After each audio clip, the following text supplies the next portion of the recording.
લિંબાયત વિસ્તારમાં એક યુવકની જાહેર રીતે હત્યા કરવામાં આવી છે। પોલીસની પ્રાથમિક તપાસ મુજબ આ હત્યા મોબાઈલ સંબંધિત પૈસાની લેતી દેતીને લઈને થયેલા ઝઘડાનું પરિણામ હોઈ શકે છે।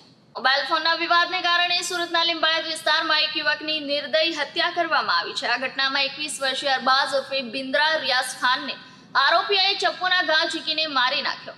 પોલીસે આરોપી સહિતના 3 યુવાનોને રાઉન્ડ અપ કર્યા છે।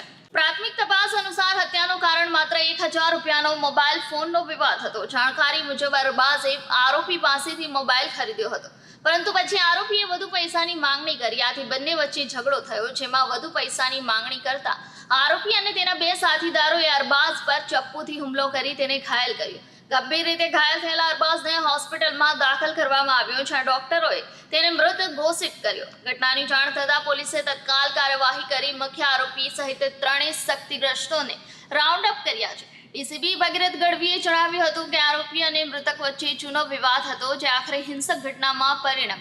તપાસ હેઠળ વધુ વિગતો શોધવામાં આવશે। અરબાઝની હત્યાથી તેના પરિવારજનો અને સ્થાનિક વિસ્તારના લોકોમાં આંચકો પહોંચ્યો છે। પોલીસે મૃતકના પરિવારને ન્યાય આપવાની ખાતરી કરી છે। સુરત શહેરના લિંબાયત પોલીસ સ્ટેશન વિસ્તારમાં 30 નાલ ચોકી છે।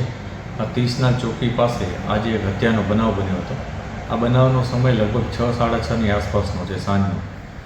ઘટનામાં એવું હતું કે એક વ્યક્તિ જેનું નામ અરબાઝ ઉર્ફે બાંદ્રા ખાન કરીને છે, એને મોબાઈલની પૈસા બાબતે એક વ્યક્તિ સાથે ઝઘડો થયો હતો, જેમાં જે આરોપી છે, સસ્પેક્ટ છે અત્યારે, એનું નામ છે મોહમ્મદ અનવર શેખ।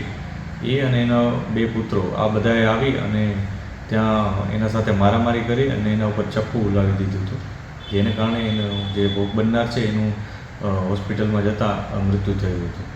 આ બાબતને લઈ પોલીસે અત્યારે FIR નોંધવાની શરૂઆત કરી દીધી છે અને સાથે સાથે જે સસ્પેક્ટ આરોપીઓ છે એમને રાઉન્ડ અપ કરેલા છે।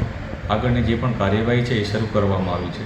આ ઘટનામાં જે વિક્ટીમ છે એ આરોપીઓ છે, એમનો વચ્ચે ખરેખર શું ઇસ્યુ હતો એની પણ તપાસ ચાલુ છે। હાલ ફરિયાદ નોંધી અને આગળની કાર્યવાહી શરૂ કરવામાં આવી છે। જે બોડી છે એને પણ પોસ્ટમોર્ટમ માટે મોકલવામાં આવશે અને જે પણ મેડિકલ એવિડન્સ મળશે એ મુજબ કાર્યવાહી કરવામાં આવશે।